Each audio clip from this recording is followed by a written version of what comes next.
Voilà, donc nous allons corriger notre premier exercice sur les lois exponentielles. C'est un exercice généraliste qui... alors attendez, je mets un petit pointeur, ça va être plus facile pour montrer de quoi je parle. Et donc c'est un exercice de base qui permet, en plus de gérer des éléments généraux sur les lois exponentielles. Alors, on va voir l'énoncé.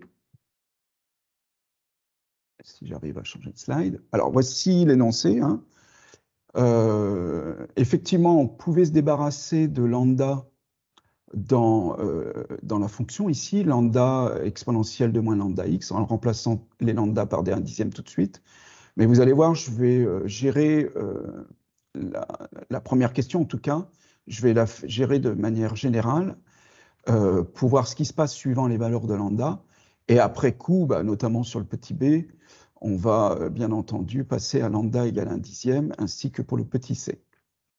Donc l'énoncé, je vous disais que c'était un énoncé très classique. Il faut d'abord prouver que cette fonction est une densité, est une fonction de densité. Après, il faut tracer la courbe représentative. On le fera, on ne s'embarrassera pas, on le fera dans GeoGebra. Et là, on verra une application directe de l'utilisation de la loi exponentielle. Alors, dans un premier temps, on va donc traiter de la question de la fonction de densité. Pour pouvoir prouver qu'une fonction est une fonction de densité, il faut prouver deux éléments. D'abord que la fonction est positive, et ensuite que l'intégrale de moins l'infini à plus l'infini fasse 1. Alors d'abord, on va traiter la question de la positivité de la fonction. Alors, la positivité, elle a droit d'être nulle, c'est supérieur ou égal à 0. Elle est nulle sur toutes les valeurs négatives, donc là, ça ne pose pas de problème. Elle est supérieure ou égale à 0 sur x inférieur à 0. Par contre, sur x supérieur ou égal à 0, l'exponentielle est bien tout le temps positif, mais lambda, alors sauf pour lambda égale 1/10, bien entendu, mais lambda, quand je ne connais pas sa valeur, si jamais il est négatif, ça veut dire que la fonction f n'est pas une fonction de densité. Donc pour que ce type de fonction soit une fonction de densité, il faut à tout prix que lambda soit positif ou nul. Donc on va retenir cette condition et on va voir avec le calcul de l'intégrale si jamais il y aura une nouvelle condition sur lambda. Nous retenons en tout cas que lambda doit être supérieur ou égal à 0. Alors, il faut calculer l'intégrale de moins l'infini à plus l'infini de f de x. Alors, vous remarquerez cette autre notation qui signifie, alors, au lieu de mettre de moins l'infini à plus l'infini sur les bornes de l'intégrale, je pourrais mettre un R ici, l'ensemble des réels. Mais comme nous savons désormais que l'intégrale de 0 dx fait 0, on peut se débarrasser de la partie de moins l'infini à 0 et de calculer l'intégrale de 0 à plus infini. Et 0 à plus infini, c'est R+. Donc c'est plus simple à noter comme ça, c'est une autre notation possible.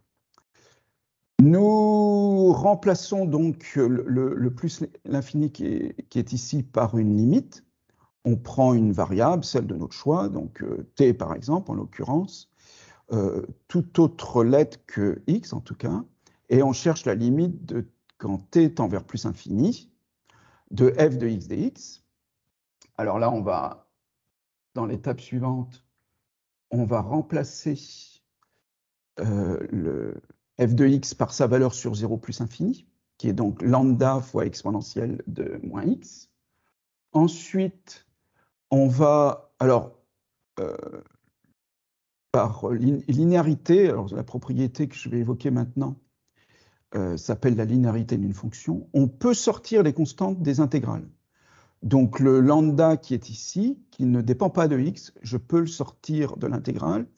Alors parfois, c'est plus simple de faire ça pour déterminer la primitive, parce que l'étape suivante, c'est déterminer la primitive de exponentielle de moins lambda x. Là, on peut estimer que finalement, c'est peut-être pas utile ou pas. Donc, moi, c'était pour vous montrer cette propriété. On peut sortir les constantes, donc des intégrales. Ensuite, donc, on va calculer l'intégrale de la primitive, une primitive de l'exponentielle de moins x.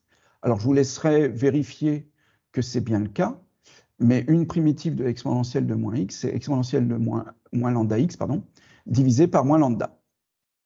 On poursuit notre calcul. Hop.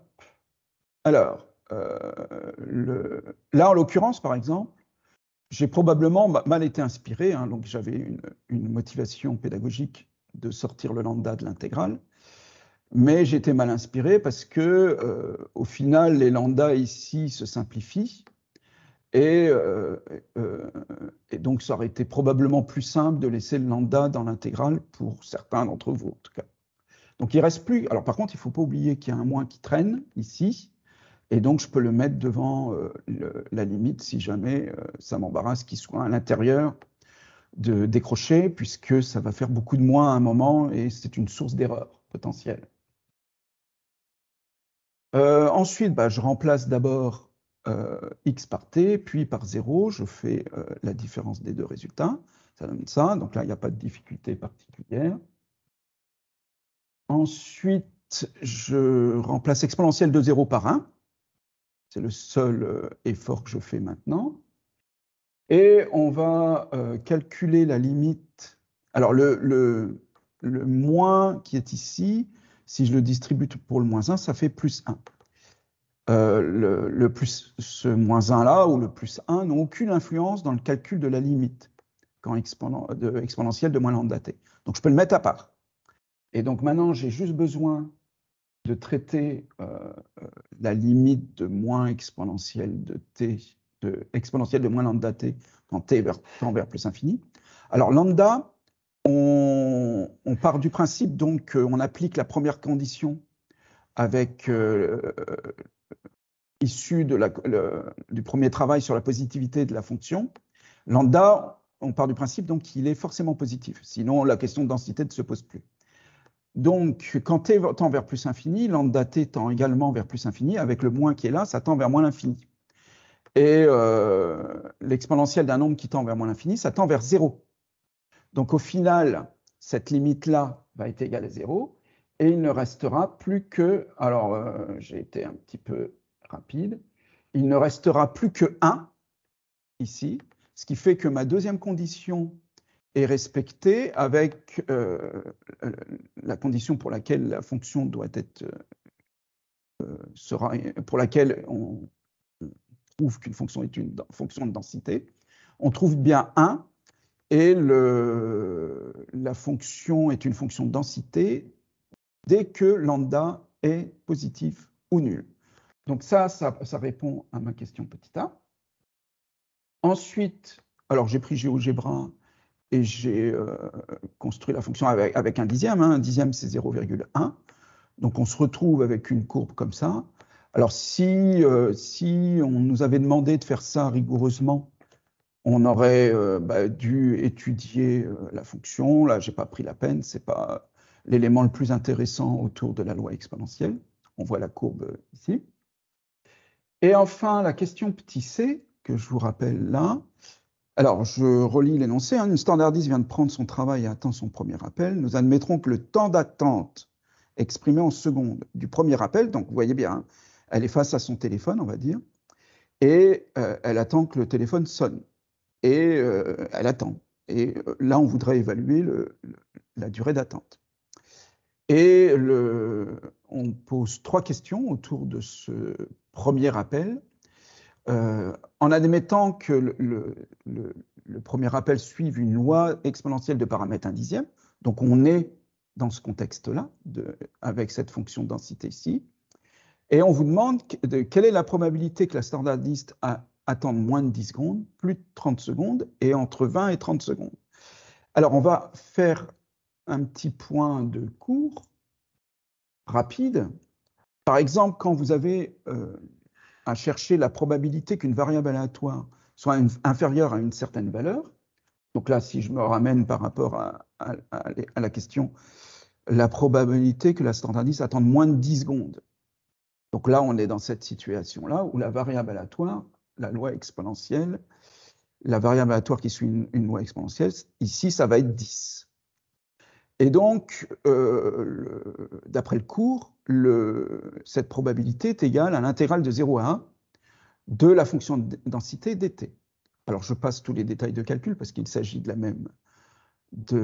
même primitive. Hein, donc. Et on arrive à cela. Alors, je n'ai pas effectué le calcul, je vous laisse le faire. Mais pour répondre à la question du petit c, la première partie de la question du petit c, quelle est la probabilité que la durée d'attente soit inférieure à 10 secondes, ben vous effectuez ce calcul-là en remplaçant, alors lambda, là je me suis remis dans le cas général, hein, lambda vous le remplacez par 0,1, un dixième, et a vous le remplacez par 10. Vous calculez cet élément-là et ça vous donne la probabilité que la standardiste attende moins de 10 secondes. Pour la deuxième partie de la question, je remets l'énoncé. Là, je veux qu'elle attende plus de 30 secondes. Enfin, quelle est la probabilité qu'elle attende plus de 30 secondes? Cette fois-ci, on va utiliser cette formule-là, qui est la probabilité que la variable aléatoire prenne une valeur supérieure à temps. Je crois que c'est 30 secondes, je ne me rappelle plus. Enfin bon, là, il faudra remplacer le petit a par 30 secondes. Et si on part du principe que c'est l'événement contraire de P de grand X inférieur à A, on se retrouve avec cette formule-là. Hein, on a juste à remplacer P de grand X inférieur à A par ce qu'on a déterminé, alors je peux le remettre, par cette valeur-là. Et au final, les 1 vont se simplifier. Et donc là, on est tenté de retenir par cœur, d'ailleurs, cet élément, que la probabilité qu'une variable aléatoire qui suit une loi exponentielle de paramètres lambda soit égale pile à exponentielle de moins lambda. Bon, bah, là, je ne vais pas le faire non plus. Hein. Vous avez juste à remplacer a par 30, lambda toujours par un dixième, et ça vous donne la probabilité que la standardiste, son premier appel, intervienne au bout de au moins 30 secondes. Et enfin, la troisième partie de mon énoncé, je m'y remets, c'est entre 20 et 30 secondes. Donc là, j'ai besoin d'une troisième formule, qui est celle-ci. Donc, quelle est la probabilité que la variable aléatoire prenne une valeur comprise entre petit a et petit b? Ben, ça se calcule en effectuant, je vous laisse regarder la cohérence de cette égalité. On remplace par les valeurs qu'on a trouvées 2 slides précédents, et ça nous donne cette formule-là.